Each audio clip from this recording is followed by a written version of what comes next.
Hello chess friends and welcome to Azarov's chess channel and welcome to my hyper-accelerated Dragon Sicilian defense series. So in this series we see an effective weapon while playing against e4.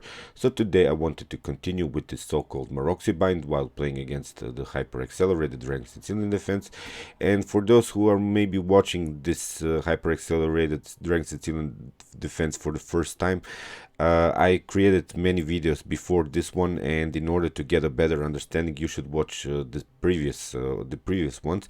So you see here I already set up the common position in the so-called Maróczy Bind, and today I wanted to show you just some different continuations. So today after this trade of the knights on d4, I wanted to show you this white idea to trade off the bishops, then after that on g7, and then maybe go with the queen on d4 and try to gain some space. But you see there are this common positional approaches that you can apply while playing against this kind of setups, and of course simplify the position. So as recommended here in this position, I recommend you the move knight takes on d4, bishop takes on d4, now again a5, creating sort of a blockade here on the queen side. Then of course try to put the knight on c5, and here we have queen on d2, knight on d7, b3, bishop on c6, f3, and now this move knight on d7. And here I wanted to continue with this bishop on g7. So this bishop on g7 is really not something that has to bother you, because here after king takes on g7, you see again we are continuing this game with this light square bishop here by white, which is really blocked out by its own pawns.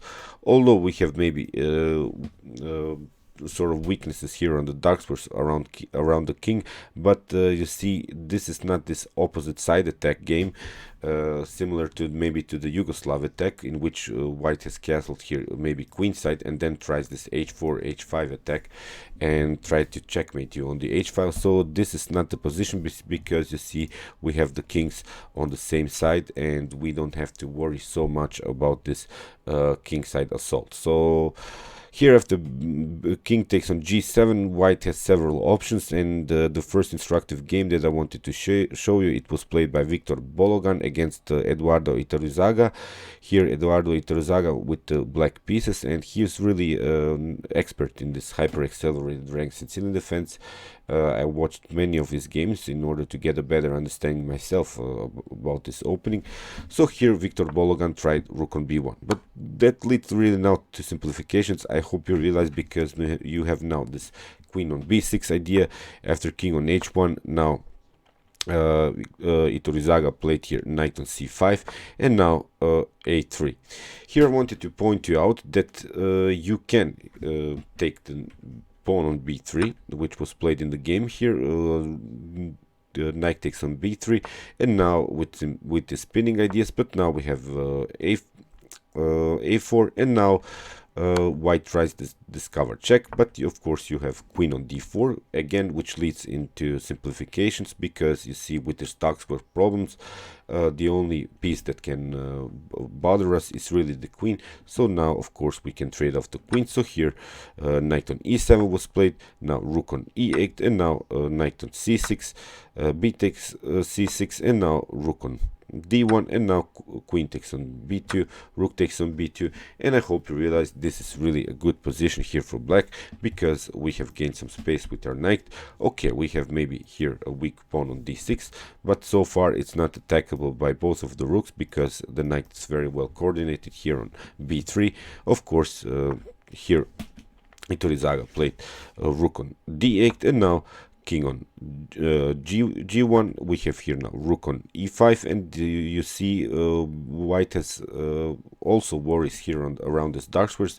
This rook can really play here on c5 and maybe here on a5. So I don't see here an option how white should attack here. I really don't see any ideas here for white.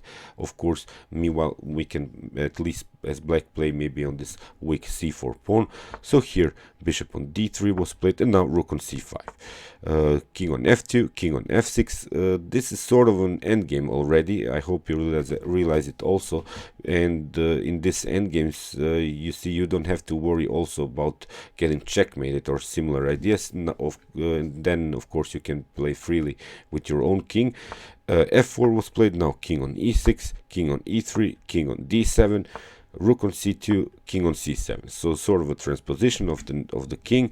Now we can also play with our rook on the b file, rook on b1, rook on e8, king on f2, and now g5. Very strong idea, which really, after maybe f takes g5, then we can play rook takes on g5, and white will continue really with this weak isolated pawn, which can never be advanced. And after that, and you see this bishop is really weak with these two pawns here on e4 and c4. It's really blocked out by its own pawns, and that's the main problem, generally speaking, about this Maróczy Bind. You see, you don't have to worry about getting this bishop traded off, this dark square bishop and the queen, because it leads really to simplification. And you see now white is really continuing the game with this bad bishop situation. And I've explained my this bad bishop situation in my middle game strategies series, and I'll show you the link of that video, of course, of the end of this video,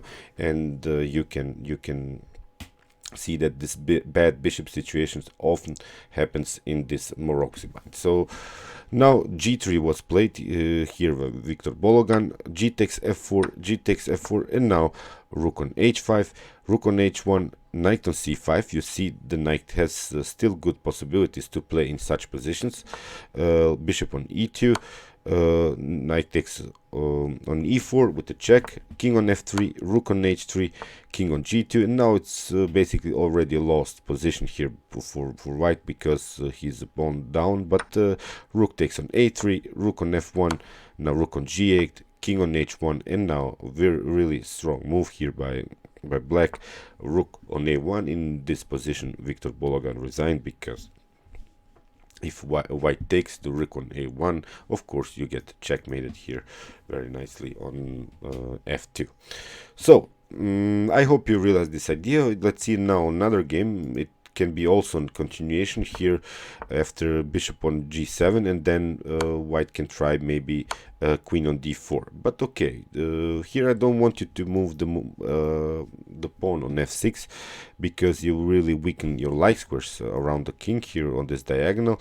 So here you play simply and easily king on g8, and here if white tries this assault on the king side, you have again this simplifications. As I said, you don't mind here to trade off the queens, and you don't mind here to trade off your dark square bishop, so that really doesn't have to worry you. And now you have this simplification, queen on b6. White is forced to trade off the queens, and you see with this f4 e4 idea, you don't have this threat to get checkmated. So of course the simplifications, I think, is here very good.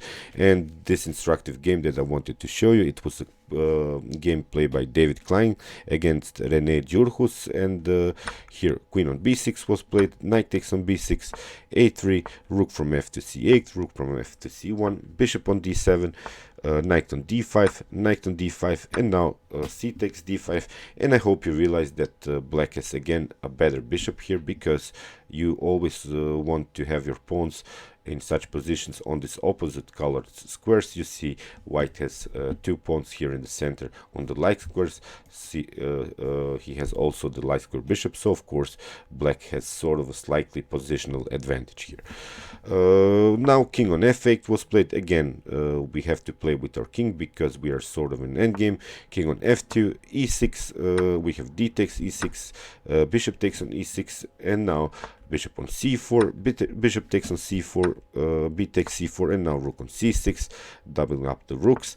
We have rook on from a to b1, rook from a to c8, rook takes b7, rook takes c4, rook takes c4, rook takes c4, and now king on f3, rook on c3, and now king on g4, rook takes on a3. And I'm not gonna show you the whole game, but I hope you realize black is black is a pawn up, and I think it's at least not losable here for black, but black here really managed to win the game. And this queen on d4 idea with the check, I think it's also not something that has to bother you. So I hope you realize these ideas. By white, you see he can really play this bishop on g7 idea, but it leads really to positional simplifications, and you can after that even trade off the queens and simply transpose calmly into an endgame. Okay, I hope you enjoyed this video. Of course, we're gonna continue with this hyper-accelerated Dragon Sicilian defense. Meanwhile, of course, you can watch my other videos from this series, and you can also watch this video about this bad bishop situations, and which I've talked about here in this video. And you can also subscribe to my channel. Thanks you for watching, and chess is the best, of course.